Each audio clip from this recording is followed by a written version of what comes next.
Good afternoon. I'm not going to be throwing quantitative material at you. What I will be doing is relying on some of the things that Steve mentioned, which are extremely useful.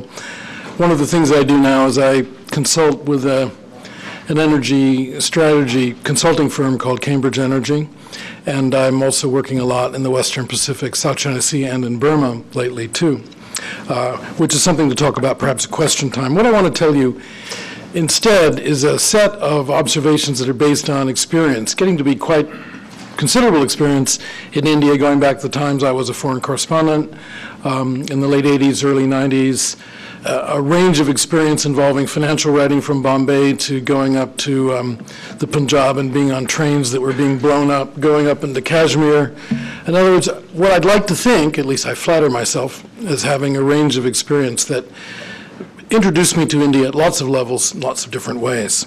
As Georgetown, I taught South and Southeast Asian Studies, worked again with Cambridge Energy, would go back and think about energy issues in Asia, and then most recently was Deputy Assistant Secretary of Defense, brought in by Secretary Gates to think about U.S.-India defense ties more than any other.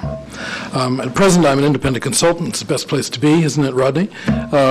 And work a lot with Asian issues, including a documentary on borders and boundaries for the BBC, which will have an India component as well. So, in other words, I've never decided what I'm going to be when I grow up. Perhaps something is deciding it for me.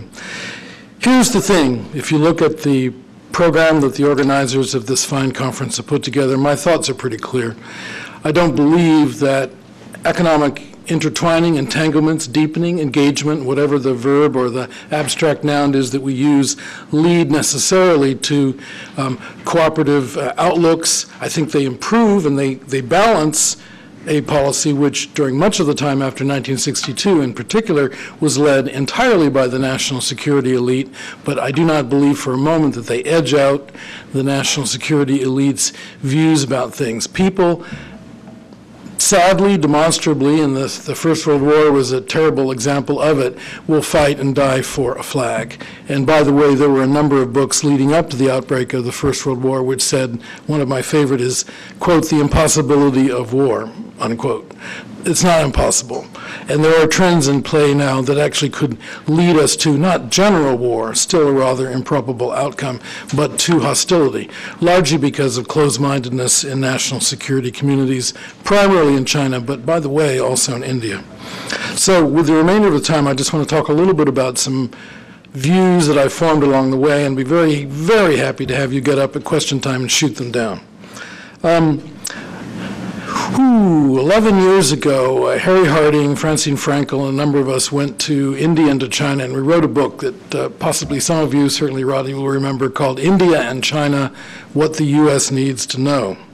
And a chapter I wrote in there, and I thought I was being terribly forward-looking and prescient, was actually arguing for a cooperative outcome, that is to say, in energy and infotech.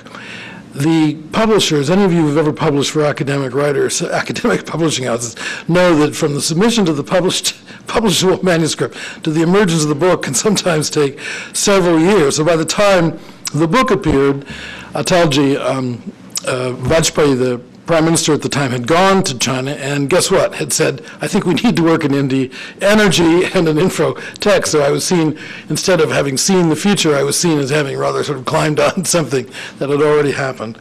But it remains areas where the cooperative impulse can occur, and I want to get to that in a moment when we look at the residual cooperative and rather interesting possibilities in the energy market that could change some of the equation. Although, as I say, I'm very convinced that this is rooted primarily in what Ashley Tellis once called fated contestation. I don't really like the idea of, and particularly as Western people, we hate the idea of predetermination, that is to say, with the exception of the Calvinists in Switzerland during the Reformation, we hate the idea of predetermined outcomes. We like to think that there's a place for free will.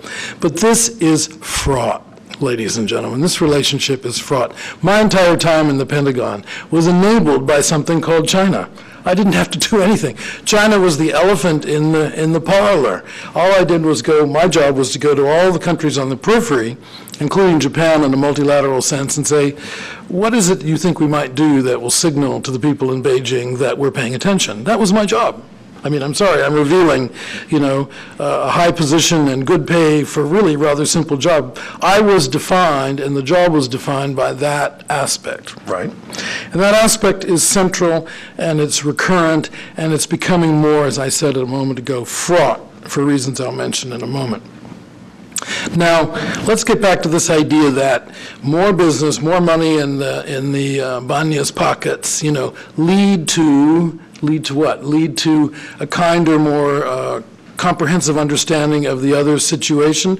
I don't believe it for a moment. I think that there are a lot of interesting things being done in business, but as previous speakers mentioned, this enormous increase in trade is secondary to China's growth. I mean, China has had a global impact on raw materials, on commodities, and everything else. So in a sense, the growth in Indian trade to China is a subset of that wider phenomenon, in my view. Anyway, Steve, shoot me down if you think I'm wrong.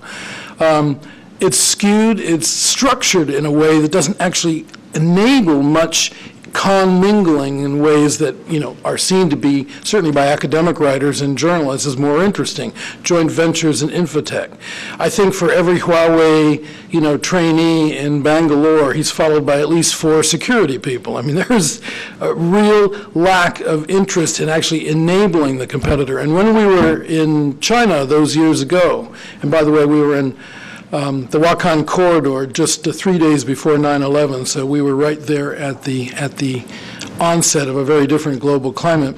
When we went to Beijing, it was very clear that our Chinese interlocutors were saying, now you were talking about us, thank you, and what other country did you say you were talking about?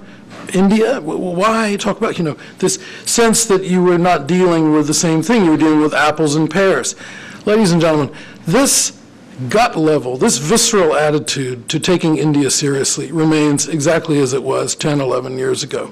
There is a disinclination to take South Asia generally and India specifically seriously. It's going to take a lot more Indian emergence in the global market and, frankly, in things like military hardware to make the Chinese change their minds. Even at that time, they grudgingly made one exception. And that exception was, we hear that they're very clever in software engineering, but we're going to catch up. And that was the attitude that was evinced to us. By the way, this was the deputy foreign minister at the time, a perfect, product of college I went to, St. Antony's at Oxford. So he said, good heavens, and he would say, India, interesting country, very talkative, very talkative place. And we go, and he said, they have an interesting political system, but always quarreling. In a sense, it's rather like unhappy and prejudiced attitudes that sometimes you hear in other countries about other peoples. It hasn't changed. Sorry, but it hasn't. And it's the thing that leads the Chinese to believe. I mean, there's a reason why India, a moment ago, was not described as enemy, because to describe India as an enemy is to implicitly lift it in the scale of things, to lift it higher in the horizon of concern, which they simply, for reasons that are partly cerebral and partly visceral, refuse to do. Sorry to be blunt, but that's the way things are. So the idea now that India is playing a particularly astute game with the Chinese, I think that we're about where we need to be. The idea that there should be a proto-alliance between the United States and India strikes me as unmanageable for both countries. Our friends in South Bloc, whom I learned to ignore as much as listen to, because, the United States curiously refuses to deal with India. The United States bureaucrats and State Department people, embassy, think that India equals South Bloc equals India equals South Bloc.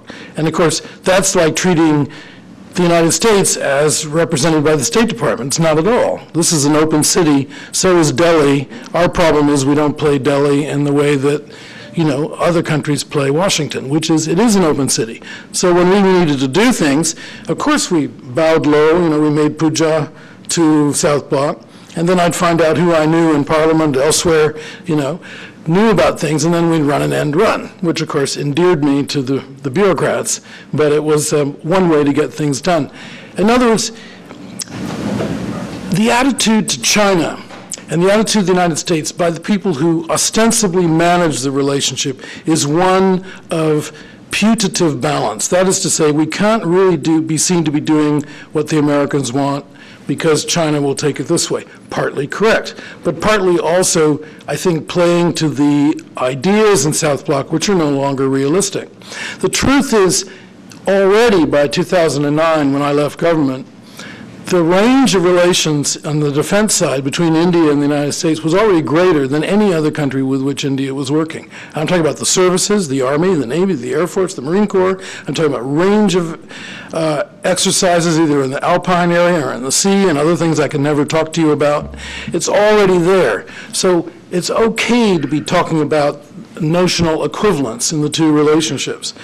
What's really happening, of course, now, in a more contemporary sense, since 2007, and this also is disappointing to Indian views which are India-centric and think that whatever's happening to India is a result of the Chinese conspiring to keep India down. The truth is, since 2007, China is re-examining its relationships with the entirety of its periphery, right? Which means that India has been brought into efforts which are not covert, but simply not talked about very much, to create various breaks around the periphery to deal with this assertiveness. And that's going on right now. It's just as well that it's not talked about, right? But it is happening. So if you think about moves that would be very interesting in this dynamic, in which there is a type of proto-triangularity, United States, China, India, with the Japanese playing associated roles, you could think of some more interesting ways in which India could leverage its relationship with China. And some of these really deal with the energy side of things. Both countries, as Steve's graphs really very ably demonstrated, have enormous market power. They're consumers, right? Consumer power is not just non-extant in this world. It's not as if you're passive and you're just stuck, you're hostage to your rising energy graph and you're obliged to buy a product. If you're big and you add to your size by joining, say, refineries in India and China together, you've got market power. You're not hostage to prices necessarily.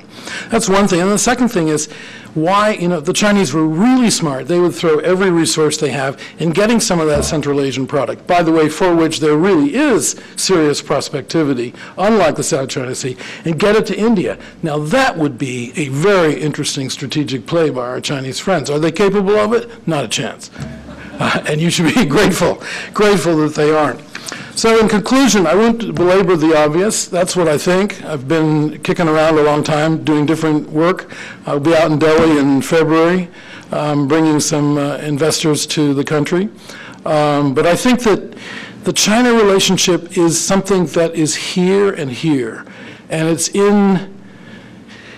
a construct of imaginative possibility and the idea of a yet-to-be-repaid accounting of things resulting from '62, reinforced by a type of arrogance in China which sees the only possible peer competitor that China has is the United States, and with the Indian security elite, it's with China.